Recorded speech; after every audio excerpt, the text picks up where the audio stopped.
Hello mga kaahon mahirap. So ayan, magandang tanghali po sa ating lahat, no? And ayan guys, ang update ko for today's video. So 33 challenge na po ito ang aking video guys. And ayan guys, maglalaba ako and ayan nakaligo na ako. Tapos si Bibi natutulog na. Una siya pinaliguan ko and ayan ipapakita ko po sa inyo si Bibi. So ito po yung out. Ito po yung ating ngayon for today. Ayan. So palit po yung siya natin kasi lumabas na yung bata.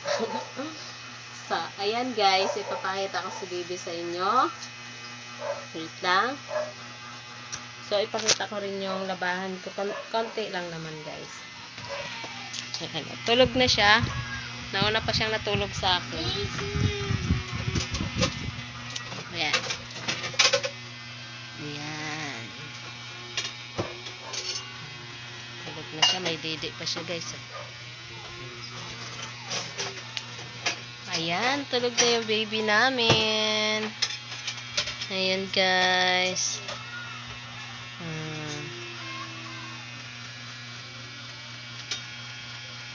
Ayan. So guys,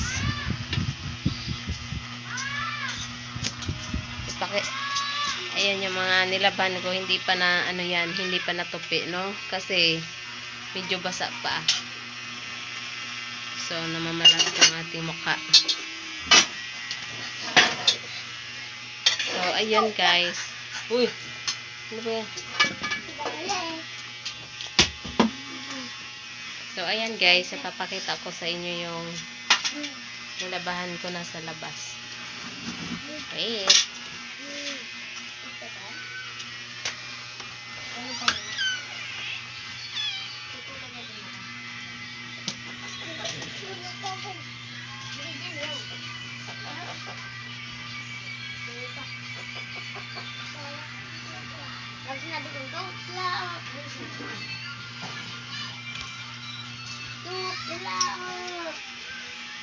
So, ayan, binabad ko lang yun. Binabad ko lang yun, guys. Mamaya-maya kusutan ko yun. Ayan. So, guys, yan lang naman ang aking update for today's video. So, maraming salamat sa mga sumusuporta sa aking video, guys. And then, sa pag-share, sa panonood, maraming salamat po. And then, thank you so much din sa mga nag-accept sa aking invite sa Ahon Mahirap. Maraming salamat din po. Sana po ay patuloy niyo pong suportahan ang Ahon Mahirap. So, ayan guys, hanggang dito na lang muna magtatapos ang ating video. Ayan, bye! See you next vlog.